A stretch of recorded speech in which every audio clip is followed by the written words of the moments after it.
bon voilà je pense que léegi nag mën nañu attaquer la deuxième partie mooy li gën a am solo ci waxtaan bi sax. yaakaar naa mooy gën a sax intéressé suñu internautes yi quoi. voilà on va parler de la Ligue des Champions. Les 4 équipes qui sont dans le dernier carré. À savoir Arsenal, Atlético de Madrid moom lay recevoir. Paris Saint-Germain war a dem fekki. Bayern de Munich.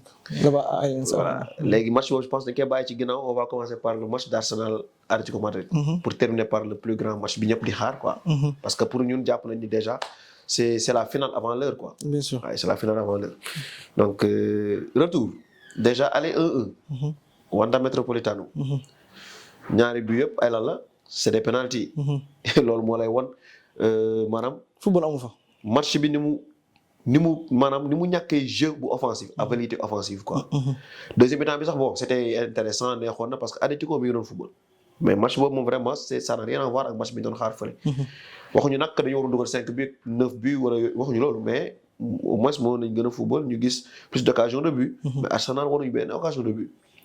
Atlético deuxième mi-temps moom vraiment et c'est ça qui est bizarre même.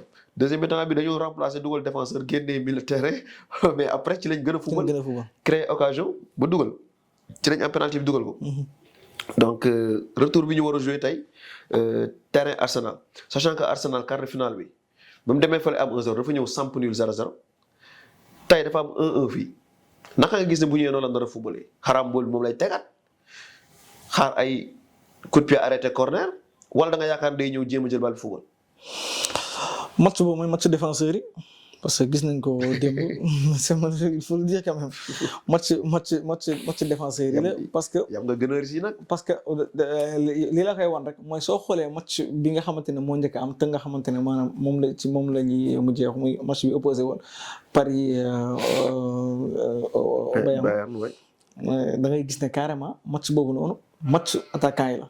même défenseurs yi sax maanaam dañuy free flow football waaw mais match bii ni match défenseurs yi la bu ma dugal man tamit du ma la dugal man tamit doo ma dugal soo defee erreur ma jëm ci dugal ñoo taxawaat loolu moo fa am match bi yaa wax nga ko sànq ñaari penalty ñoo fa am Atlético sax moo xaw a gën a tane en terme parce que non deuxième mi-temps vraiment ils ont joué soo bu ñu intervenir bu ñu dégloo maanaam suñu intervention par rapport à ce match parce que je pense que on a eu à discuter donc ci rencontre bi nii ci dernièrement donc ci vidéo Ligue des Champions ci lañ doon wax que ne Atlético génne bi mu génne Barça équipe boo xamante ne équipe bu transition la maanaam transition. ils sont forts en transition rapide te dañuy mën a action bi à la perfection. donc loolu xaw na feeñ tuuti mais aussi tamit ñi ngi doon wax tamit di naan na Atlético def attention parce que Barça du Arsenal. parce que donc lii lañ gisoon. lii match bi mu def dem xëy na su ko defee contre Barça mën na marquer plus de 2 buts sax ci match bi. mais soo ko defee Arsenal li nga xam ne maanaam. du génn sax merci beaucoup mooy maanaam match bi match défenseur la. soo xoolee Arsenal dañuy défendre déjà c'est une équipe boo xamante ne maanaam moom ci ci défense lay appuyé wu. fait même chose parce que Simeone la plupart du temps tamit loolu lay def. day génne kii di dugal défense. préfère la sécurité. démb soo xoolee match bi mu dee 8 minutes ku ci prêter attention boobu Atlético moo xawoon am jël tuuti ascendance ba en 8 minutes mu am ci 2 occasions mais moment boobu 2 xaw ma 3 occasions moment boobu nga gis indi kii Cholo Simeone mu naan gars yi calmos mais loolu ça n'a pas de sens yow sa équipe moom moo nekk ci temps forum di kii nga leen demander à ce que ñu calmer yow kay xanaa da nga war a gën a yëkkati stade wala nga wax gars yi ñu gën a kii mais tu leur demandes de se calmer. mais quand même ça surprend la personne si moom. ah bien sûr moo tax mais li ñuy dañuy wax attribut yu ñaari équipe yi moo tax ñuy wax ne carrément donc c'est 2 équipes qui n'aiment pas trop se découvrir et loolu moom moo feeñ démb parce que match bi ça s'est soldé par un but partout.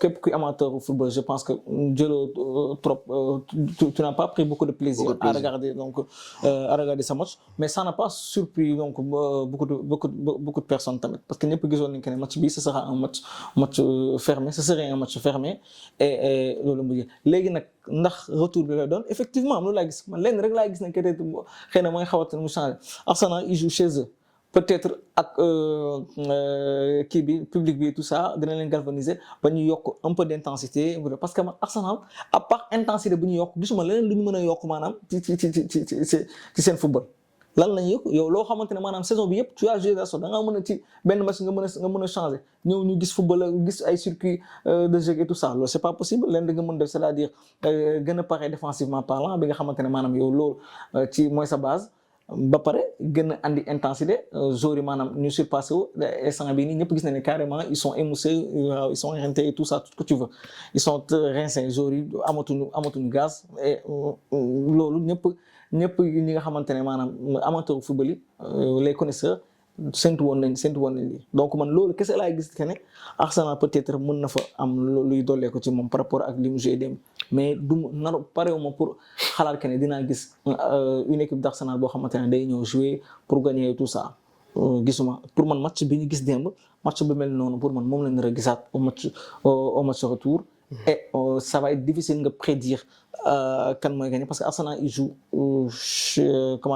chez eux donc normal nga mën a xalaat que ne comme maanaam jëlee nañ un but partout fële match nul fële à Wanda Metropolitano tu peux attendre à ce que chez eux ñoo def le job mais on connaît Arsenal on les a vu jouer wax ko sànq match bi ñu joué contre Sporting ils ont gagné là-bas à Sporting te gagné bi ñu gagné Sporting sax ku seetaan match bi da ngay xam ne carrément loolu la yàlla xam doon rek parfois mën nga ko xaw a sax tuddee hold up last minute waaw last minute lañ dugalee waaw te boobu man jàpp naa ne carrément Sporting day équipe bu ndaw rek parce que ñoom mënoon nañoo xalaat que ne les dés donc c'était jeté que match nul bi dinañ nañ préparé mais ñoom ils ont voulu coûte que coûte marquer et Arsenal maanaam ci transition bu gaaw donc c'est l'Allemand dugalee donc sur une belle passe de Martinelli qu'on n'a pas l'habitude de voir. Match bi tamit ce sera la même chose retour ba 0-0 la woon.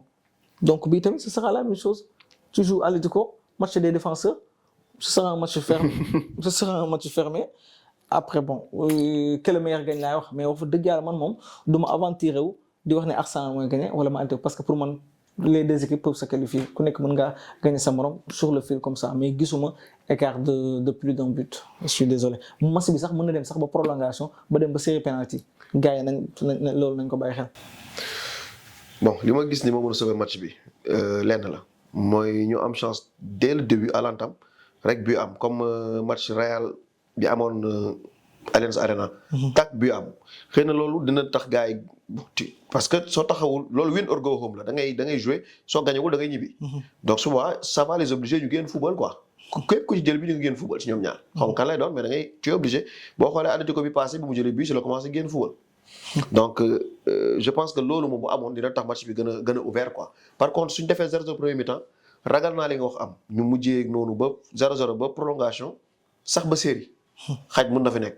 par contre gis naa ni am na lenn loo xamante ni dina yokk ci équipe bu Arsenal ça peut faire un bien à Arsenal comme ça peut ne pas impacter le match mais man jàpp naa ni Bukayo Saka bu fekkee dafa démarrer retour bi.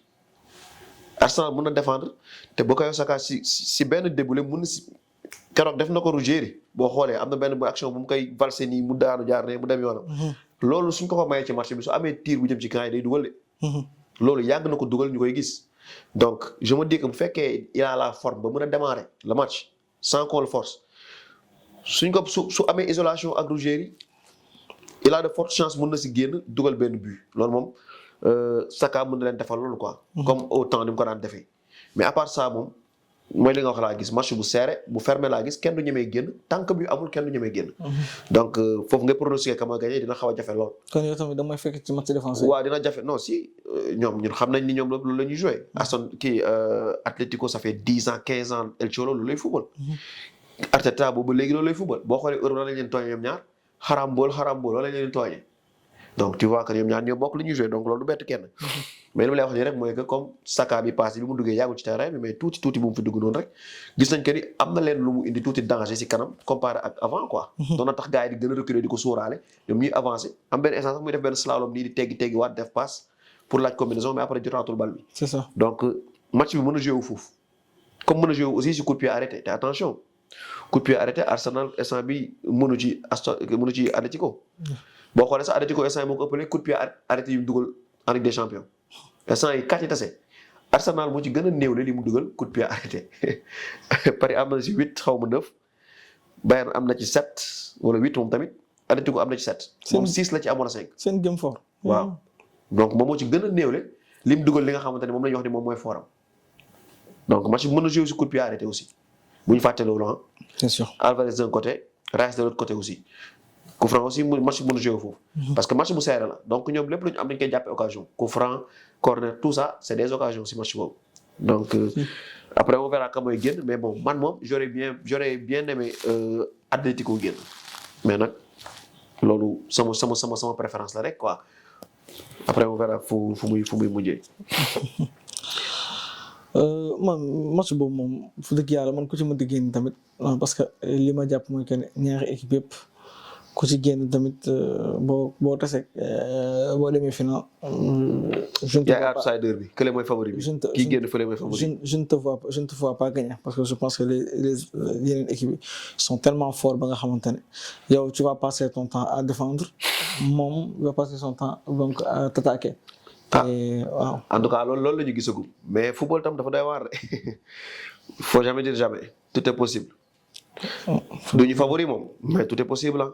mais bien sûr donc konoon match bi sax day bañ a am donc match dina am donc surprise mën na am bien sûr mais comme ni nga rek comme li muy favori. li ñuy mën a défendre yëpp wax rek.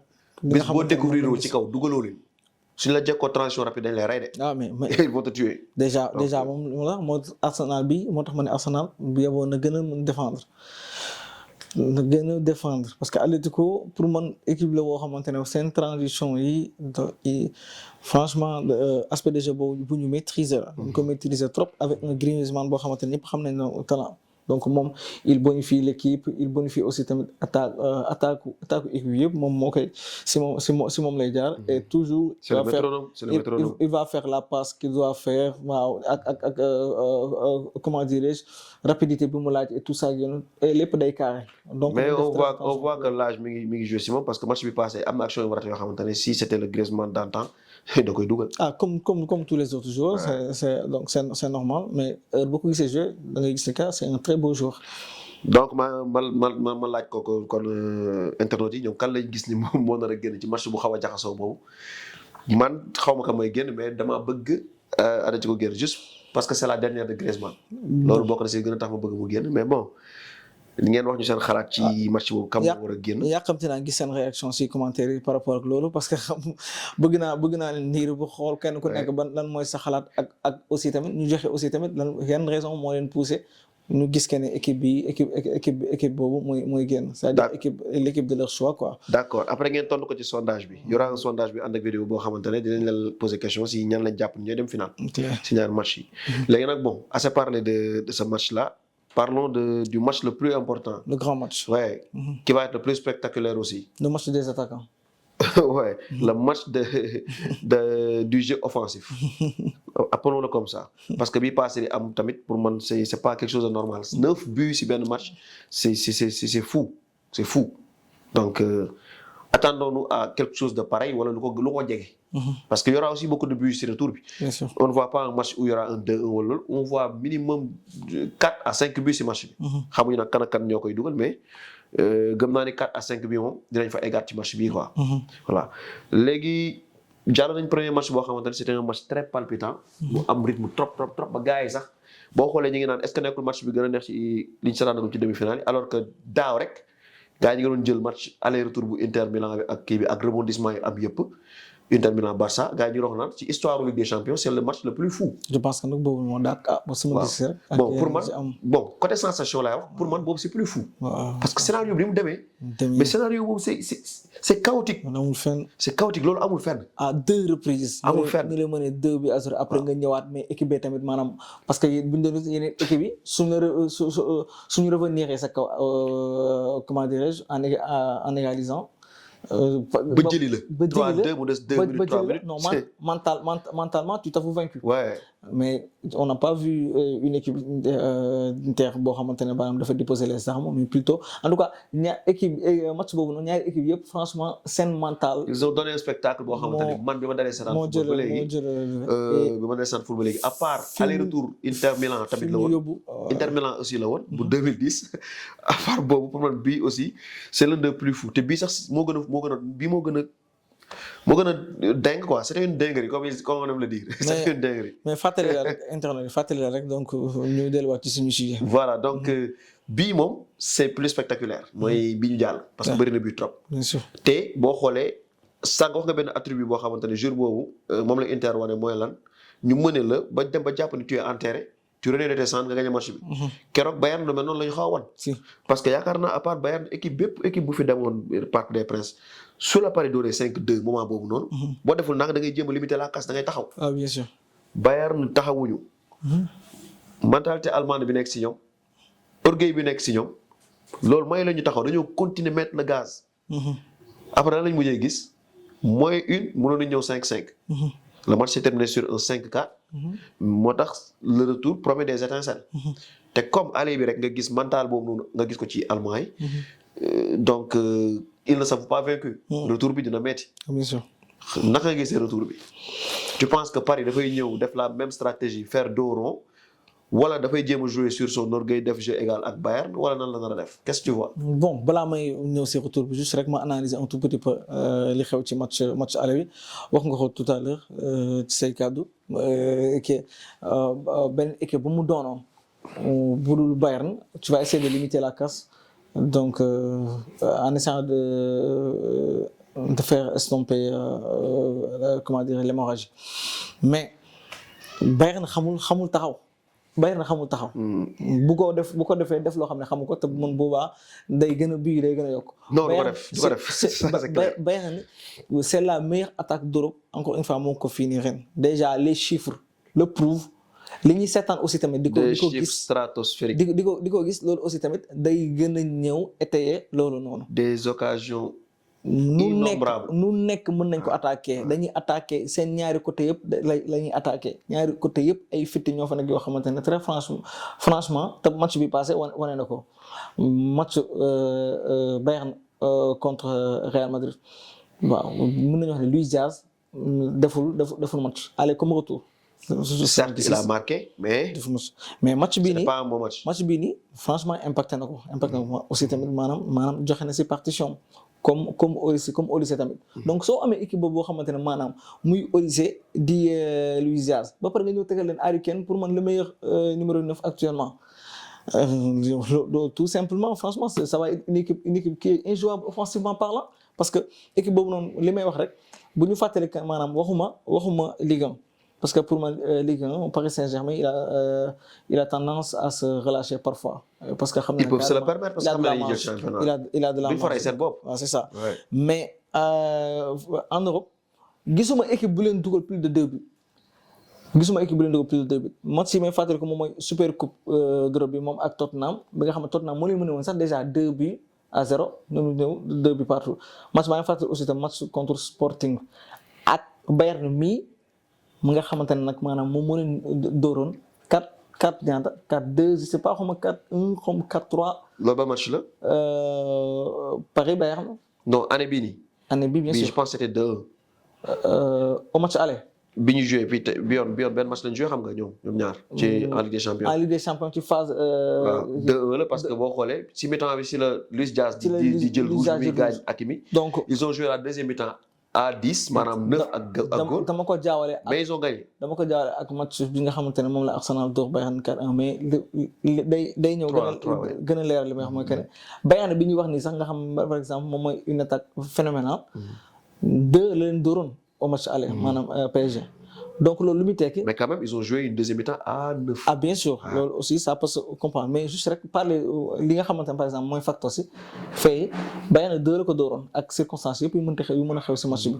2 la ko dooroon donc Paris bii nii c'est 2 buts en première mi-temps surtout. oui Paris bii nii c'est une équipe équilibrée mais dama jàpp que ne benn équipe rek moo ko mën a dugal plus de 2 buts muy Bayern te loolu aussi maanaam c'est lu ñu mën a vérifier la. loolu c'est vérifiable lu ñu mën a vérifier bu ñu paree internautes yi ku ci am xel ñaar da ngay dem ko seetaanaat match yi nga xamante ne maanaam am na ren daw na ren jii nii en Ligue des Champions ñu xool Paris Saint-Germain ban équipe moo ko dugal plus de 2 buts pour man Bayern rek moo ko mën a def loolu ça en dit long ci attaque gu Bayern bi ça en dit long ci attaque gu Bayern bi. attaque de feu déjà 5 buts à 2 yow ci temps en un temps record nga dugal ci 2 buts. en un temps record te ci match bi de gis nañ que ne mënoon nañoo dugal yeneen but. mais en ils ont raté des première occasions. mi-temps mënoon nañu Je 3 buts minimum. je me rappelle comment dirais-je L'occasion d'Olysée. du face à face de Olysée. Ouais. Moussiala aussi tamit qui devait frapper. moo tax il a eu la note de 5-9 moo gën a tuuti note ci match bi. te je pense que loolu moo tax mu am note boobu parce que il y avait pas lieu de faire une passe là-bas. Non. Forum d'eau. waaw Mais il a hésité parce que je pense que mentalement il n'était pas prêt pour jël responsabilité bi. dafa daw responsabilité bi. Il n'a pas beaucoup joué cette année. Il n'était pas titulaire bu ñu ko fàttaliku. Donc c'est pas évident parce que c'est quand même un joueur qui reste jeune. C'est un talent. C'est un jeune joueur. Donc c'est un très grand talent. Le fait de ne pas jouer xëy na loolu aussi tamit dafay day impacté wu ci aspect mental am mais juste rek doon ci loolu lañ doon joxe comme résumé pour wax que ne maanaam ba attaque de feu lañ am bu Bayern mais derrière ñëpp xam ne carrément c'est une équipe qui prend des risques et Paris Saint-Germain su internet yi bu ngeen bàyyi xel ci vidéo devant bi nga xamante ne moom lañ defoon pour ce match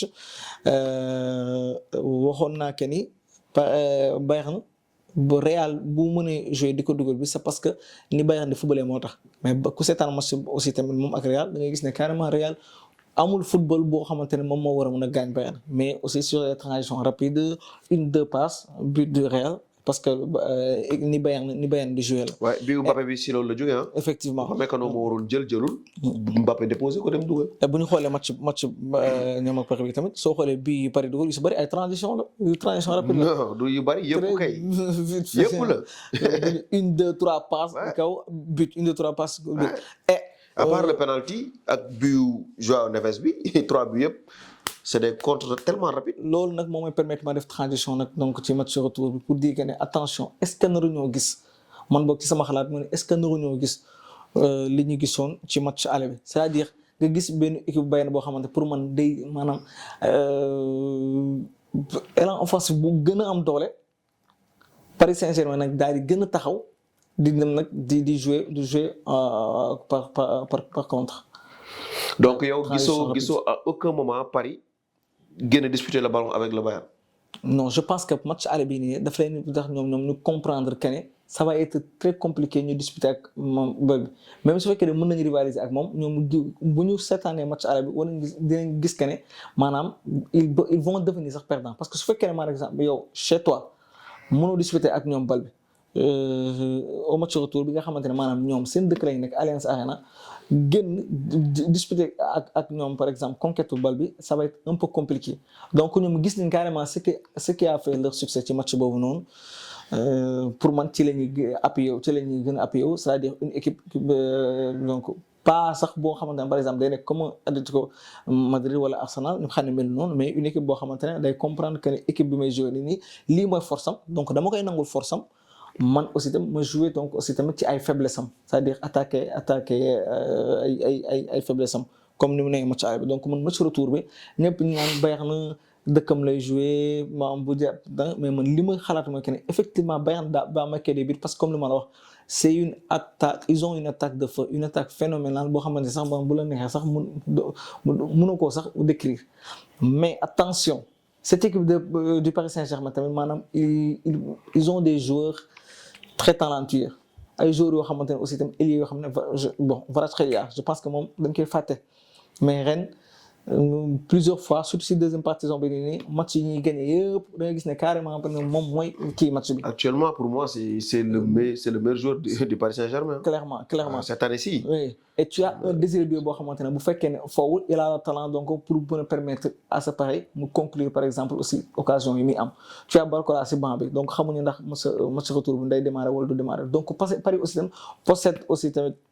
Arsenal offensif boo xamante ne mën na ko permettre tamit maanaam comme au match aller mu mën a planter des buts donc en profitant donc des largesses défensives de ce Bayern Munich donc attention ci côté boobu noonu pour Paris mais Bayern il joue chez lui mën na gagner match bi mais man moom je dis attention et je pense que match bi sax noonu la nar a demee une équipe de Paris Saint-Germain donc boo xamante ne day xaar et qui va piquer par transition et marquer bi contre-attaque parce que xam na ne carrément loolu mooy faayu Bayern Munich.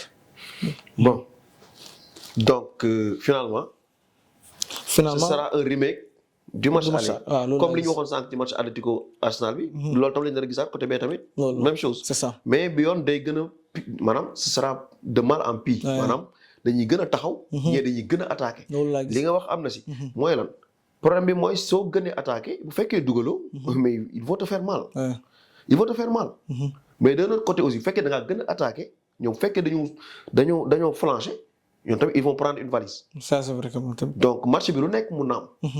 par contre man de mon point de vue man dama jàpp ne Bayern bu la mënee fekk biir Parc des Princes avec tes supporters di la sëpp bu metti boobu. damay ragal boo ñëwee Allianz ak ay supporters am bu la sëppwee damay ragal nga flancher. parce que bon chaque jour dañ ciy waxtaan mais gars yi dañuy fàtte leen dañ naan football bi si terrain bi lay xew d'accord si terrain bi lay xew mais l'environnement. Ça compte beaucoup aussi dans un match de football. bien sûr ku mës a football di nga ko xam quoi. environnement bu hostile ak environnement bu hostile bokkul ah.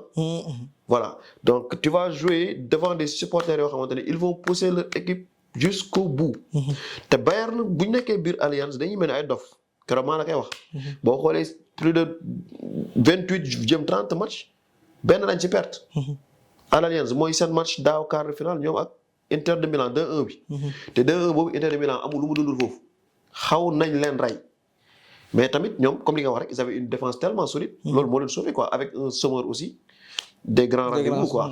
voilà léegi nag bon match retour bi on verra bu fekkee ne la défense parisienne dina mën a dékku maanaam assaut répété yi ñoom Olysée nar a def parce que n'oublions pas aller bi amoon na match ci biir match bi Olysée ak boy portugais bi Nuno Mendes. Il a carrément, littéralement éteint Nuno Mendes. Oui, il a mangé. Et damay ragal retour bi, je sais pas.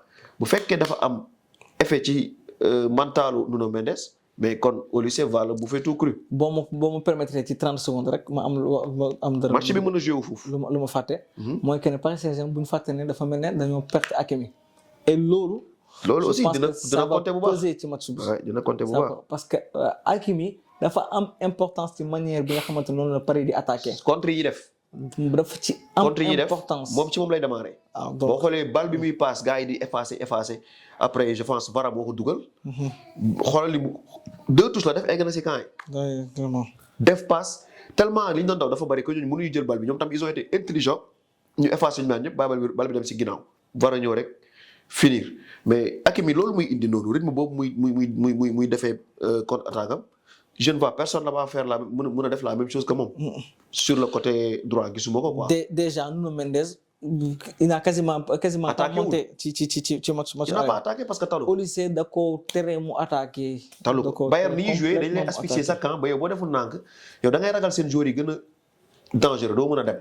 Nuno Mendes je le comprends mënul dem bàyyi fa Olysée soo ko defee tu es mort après dañ naan yow yaa jaay match bi donc moom mënul woon dem fenn. de l'autre côté aussi Luis Diaz même chose. munoo di défenseur bi mënul dem lu sori bàyyi ko fa ak boo xoolee benn boobu la rëcc mooy bii boobu. boobu la rëcc à part yooyu yëpp doon jouer dans la prudence doon football quoi. prudence doon football. léegi nag bon li nga wax noonu day nekk tamit benn élément bu capital ci match bi. absence su Hakimi day ça va peser. ça va peser parce que moom bokk na si pilier wu équipe bi ah. Hakimi Vitinha si kaw Kvaratskhelia ak Dembélé ñooñu yaakaar naa ak. défense Pacho ñooñu dañoo importance équipe bi. ñoom ñëpp bu si ku fa nekkul dafay feeñ ne nekku fa quoi. dafay feeñ nekk fa donc loolu dina xaw a pénaliser kii quoi dina xaw a pénaliser Paris mais je pense que c'est normal c'est le football. Absence aussi ça va donner du fil à retordre au coach espagnol Luis Enrique parce que. kan la fay teg c'est une bonne question. ku fa nar a taxaw. c'est une bonne question parce que man maa ngi doon tenté di ci xalaat mais ba léegi aw ma kenn en tête kan la fay teg. on verra. parce que pour man mënu teg kenn ku mën a remplacer Hakimi mais au moins mu dafa koo xamante ne. mais il va essayer de mettre quelqu'un là-bas. il peut essayer de gérer. Zaïre Emery xalaatoo loolu. parce que il a eu à jouer là-bas te Fabien Ruiz ñëw na. Fabien Ruiz ñëw na gis nañ ko mu dugg ci match bi à la 60e minute.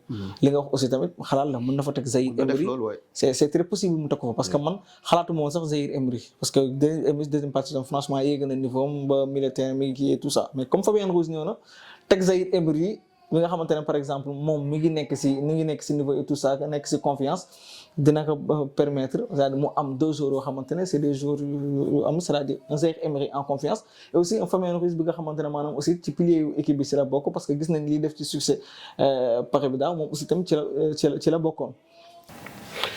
Bon, je pense que bon, l'essentiel a été dit de ci confrontation bi ñuy xaar parce que points yu gën a capitaux yëpp je pense soulever nañ ko quoi. muy kaw Hakimi bi nar a absent muy match bi ñu amoon aller bi moom la ñu amaat moom la ñu nar a amaat retour bi mais en plus intense rek. moom la ñu nar a am mais aussi comme li ma la wax je pense que match aller bi moom si Olysée ak Mendes Olysée moom moo jëloon devant moo jëloon dessus. donc retour bi psychologiquement peut-être li kay mën na ko sax ragal. ah mais bien sûr. waaw léegi nag bu fekkee ne ragalu ko par contre ñëw jouer maanaam avec assurance plus agressivement peut-être je dis parce que Olysée instant lancé bi mu nekk pour nga téye ko dina nekk lu jafe. peut-être mën na ko wàññi mais bu deful réussirul loolu ba Olysée bu xam naa ni première touche yi première jàkkaarloo yi njëkk a jàkkaarloo su réussir déstabiliser ko bu Olysée réussir déstabiliser ko yaakaar naa match am dafay yàqu parce que bu defee lu ndaw public bi dinañ appuyer dinañ yuuxu. te loolu bu chargé Olysée en énergie positive. Nuno Mendes risque de vivre une soirée cauchemardesque. loolu laa bëgg a wax un Olysée en confiance qui joue chez lui à Allianz Arena devant son public je pense que loolu moom dara sax ñu koy xalaat je pense que li ñu gisoon match aller ba bu ñu gisul lu ko raw sax. te man dama jàpp ne si toutefois le Bayern se qualifie Olysée sera un des grands artisans de ce match moom ak Harry Kane. surtout Harry Kane parce que liggéeyu Harry Kane bi aussi je pense que ñu bëri gisuñu ko ah. c'est trop sous-coté. Harry Kane am nañu sànq foofu match ba mu jeex duñu comprendre Harry Kane. trop sous-coté le travail qu'il aborde dans cette équipe là. wàcc Harry Kane yi ba ci défense bi nga jox ko bal bi mu génn ko proprement. Harry Kane il a toujours des options de passe. il joue partout. toujours des options de passe. sur le but de Luis Diaz loolu mu passe noonu loolu du passe à la carte. il est juste techniquement Harry Kane. Harry Kane il comprend le football comme. Personne gisoo benn neuf bu comprendre le football comme moom ni nga ko comprendre. donc franchement. c'est un joueur il fait toujours le geste juste toujours le geste juste. c'est un joueur sensationnel. passe bi muy passe Luis Diaz encore une fois loolu da ngay ni bon ay Pedri ñoo koy passe yenn militaire régista yi ay Akan Çalhanoğlu wala genre nit yooyu noonu ñoom ñoo mën a def genre passe yooyu ay Bruno Fernandes loolu ngay wax. te pourtant passe boobu la def xoolal passe fi mu ko jëlee ak fi mu ko wàccee juste ginnaaw Marquinhos la wàccee passe bi. dépassement de fonction. il est complet il joue partout mais match bii nii je sais que ni ñoom bu ñu ci naree génn il va vraiment marquer son empreinte de ce match là. parce que c'est un homme des grands. comme il a toujours fait man moom sama dëgg laa wax man fàttali ma man Harry Kane maanaam Harry Kane mu raté match loolu moo raar. non Harry Kane bu nga passé totalement dafa passé à côté de son match. non loolu c'est vraiment rare quoi fu dëgg yàlla surtout en club. peut-être Angleterre sama nga parce que Angleterre. xëy na am na yeneen facteurs yuy expliquer peut-être. non c'est différent c'est deux environnements yu bokkul. muy bañ a impactant trop comme ni mu wax te loolu sax mun na wax ne que day raté ses matchs mais un club. donc vraiment c'est un match qui promet des étincelles. laisse tomber ah bien sûr. voilà mais comme li ma la ko waxee woon moom noonu laa ko laajatee suñu mbokk internautes yi laaj la ko aussi yow qui vois-tu par exemple mu génn parce que instant bii dañuy wax suñu xalaat rek mais lii xew suba ci match boobu noonu kenn mënu ko prédire quoi. non mais ci li ñu jot a seetaan ci football ak ku nekk di ngay perception bi nga am si ñaari équipe yi war nga mën a par exemple ne man je vois que équipe bii moom maanaam pourcentage 52 wala 53% wala yooyu kii laa gis ne moom moo nar a génn. voilà xaw ma kan nga gis. donc man comme li ma ko waxoon dès le début rek pour man je vois le Paris Saint-Germain donte sax dina xaw a métti comprendre pour beaucoup de personnes mais je vois le Paris Saint-Germain passer pour la bonne et simple raison que pour man c'est l'équipe la plus équilibrée soo fàttali ko bërki dem bi ñu siy waxtaan rek avec notre frère Ibs ñu ngi siy wax ba di ko expliquer que ne Paris moo gën a équilibré mais moom bon je pense que gisee wu ko mais en réalité c'est l'équipe la plus équilibrée parce que ñoom défensivement parlant maanaam am nañ cette discipline défensive te très wu leen par exemple attaquer c'est-à-dire leur attaque aussi tamit mënoo ko minimiser quand même c'est juste parce que y a le Bayern en face moom moo tax ngay di ko teg kaw mais je pense que sauf su dul Bayern pour nga jël beneen attaque par exemple teg ko si kaw Paris Saint-Germain tamit dina xaw a compliqué. Au vu de li ñu gis depuis l'année dernière. Donc moom kon aussi tamit am na base bu am doole comment dirais-je du côté offensif mais défensivement parlant aussi tamit maanaam ils sont pas dama sax ils sont dégueux mais bon ils font le job te loolu ils l'ont montré. Donc man équilibre boobu noonu ngay gis ci équipe bi man loolu moo may wax que ni Paris Saint-Germain laa gis maanaam je mets une petite pièce sur le Paris Saint-Germain pour la qualif en finale donte du yomb et que aussi su Bayern na qualifié du ma surprendre nullement parce que Bayern amul ku mënta génne ñëpp la mën a génne mais juste rek li tax ma leen di encore une fois mooy que Paris Saint-Germain c'est une équipe équilibrée et que pour man Bayern c'est une équipe un peu déséquilibré boo xam ne par exemple day miser lépp sur attaque bi boo xoolee sama digg argumentaire manqué pour di la tontu rek ba nga wax ma ne la Bayern c'est pas une équipe bu mën a xaar mënuñoo xaar donc c'est une équipe boo xamante ne maanaam lépp dañ ko miser seen attaque nag dafa am doole tellement ba ils peuvent maanaam gagner n'importe quelle équipe maanaam la 99% de la rencontre mën nañ ko gagner ci li ñuy produire attaque bi mais bii c'est le Paris Saint-Germain en face et je pense que le Paris Saint-Germain va se qualifier même si encore une fois sama xalaat kese la et puis réalité match bi mën na ñëw donc dire le contraire. Effectivement. Effectivement. te comme ni nga ko waxee woon mais lors de l'autre numéro aussi tu l'avais dit même avant match bi commencé. avant rencontre yi war a commencer demi-finale tu l'avais dit. gisoon nga ne voilà yow Paris tu mises un peu plus sur Paris Saint-Germain parce que comme argument bi nga joxe léegi tu penses qu'ils sont plus équilibrés. loolu moom c'est vrai. match bi wane na ko parce que dékku Bayern na. dékku. et quand je dis dékku mooy nga fexe ba rawee ko benn but. parce que dékku wuñ ko réellement. parce que dugal na la 4 buts sa terrain. mais dékku bi mooy ñoom dañ maanaam mën nga Bayern mën na leen dugal mais ñoom tam mën nañ dugal Bayern. donc à chaque fois que Bayern war a dugalul ñoom mën nañ dugal.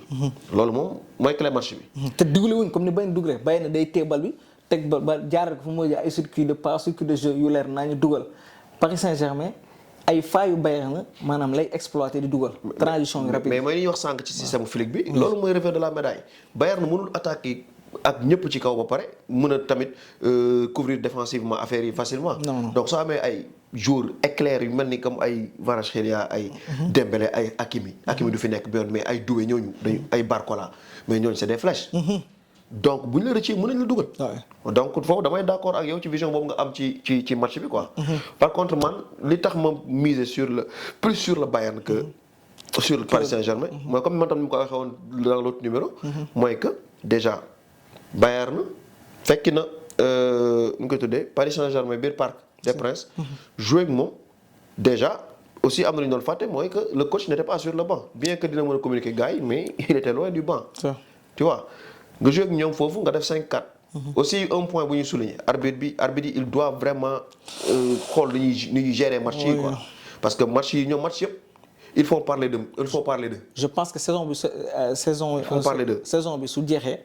moom il faut que franchement ñu def un sujet particulier ci arbitrage bi nga xamante ne maanaam arbitrage actuellement rek. parce que léegi yow mi seetaan sax tu ne peux plus. match mënoo seetaan match te doo wax arbitrage. tout le temps arbitrage que des erreurs arbitrales mais man erreur sax mën naa ko d'accord xam na laa mënul d'accord yow mi seetaan mënatoo xam yan règle moom mooy régir football bi. waaw mais incohérence parce que li ñu jàppoon mooy que bal bi su laalee sa fenn si sa yaram gaaw laal la du penalty. te gis nañ que ni penalty bi amoon ci match Paris Saint-Germain bi. penalty Dembélé bi noonu la xewee. démb tamit penalty bi Gabriel di def tamit mais noonu la xewee. bal da ko laal ci tànk donc ñun règle yi. dafa nekk arbitre yi topp nañu règle yi. donc tu ne comprends plus ce qui se passe. non voilà donc ñun leen bu match bi retour bi amul benn erreur arbitrage.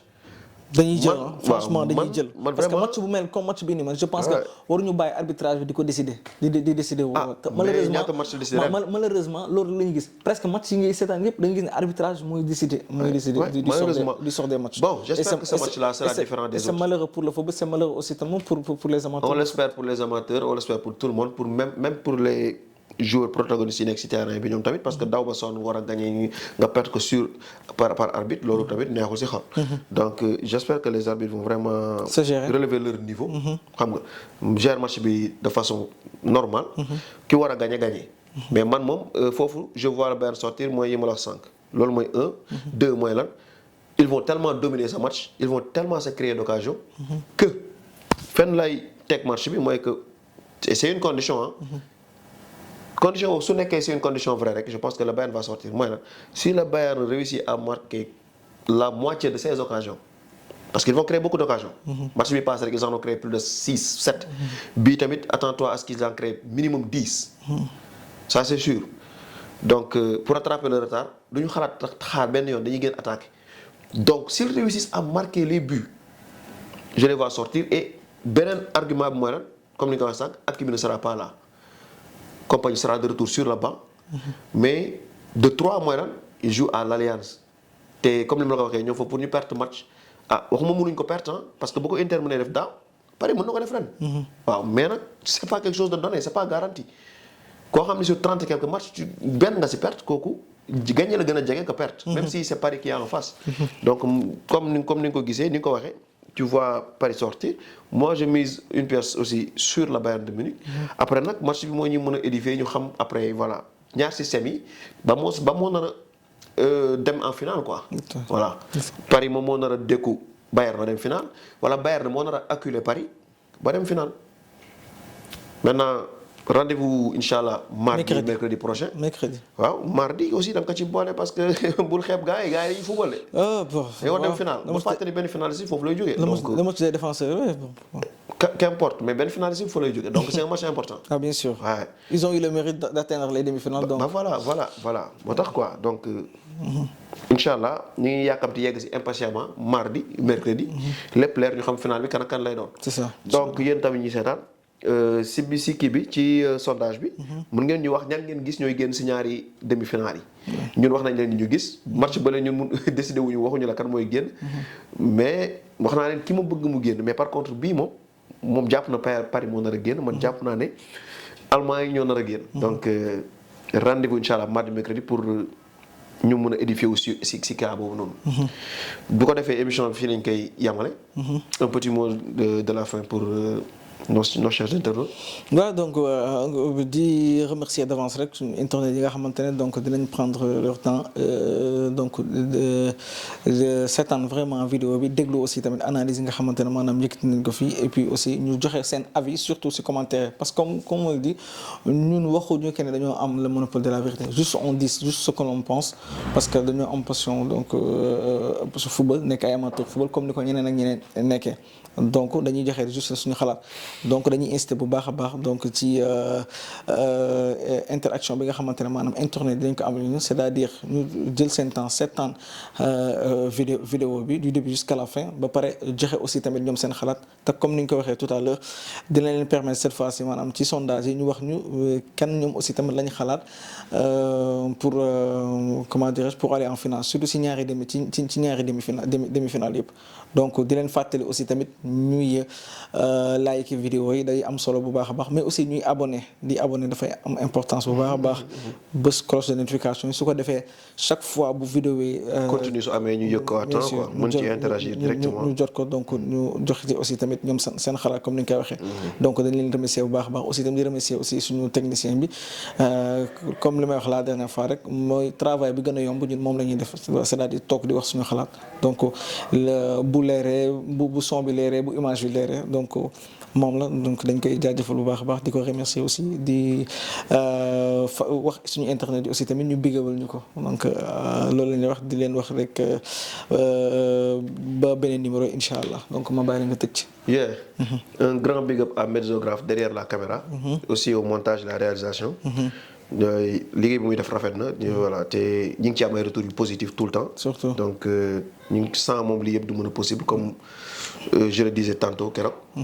donc big up à toi et voilà bonne continuation si li nga nekk quoi. à toi et à As aussi. voilà mais aussi maa ngi bëggee tous les internautes yi nga xamante ni football moo leen ñor. football la ñuy suivre moom la ñuy seetaan. di leen xamal ni aussi lii juste c'est le début mais y aura d'autres contenus yoo xamante ni ci yeneen format. yoo xamante ni ñu ngi leen koy waajal incha allah. yoo xamante ni dañ gën a mën a waxtaan ci football ci lépp lu jëm ci football. parce que fii moom lépp lu ñu waxtaanee ce sera autour du football. c'est ça voilà donc di leen jox dig daje incha allah. juste après les demi-finales. ñu gën a analyser affaires yi. après ñu ñëwaat waxtaanaat ci defaat récapitulatif xool lan la ñu waxoon tey ak après demi-finale yi lan moo am. ñu waxtaan ci incha allah. ak yéen. nga fàttali leen aussi que nous sommes présents sur YouTube et sur TikTok parce que la dernière fois am na ku ma doon demandé ndax dañoo nekk sur Instagram leur dire que ne. bon pour le moment pas encore sur Instagram. mais slowly mi ngi ñëw. Instagram Facebook yëpp mi ngi ñëw mais pour le moment mën ngeen ñu coach sur TikTok mais en même temps aussi sur YouTube. ñaar yëpp même nom la. Footmap analyse. voilà jaajëf gars yi ciao.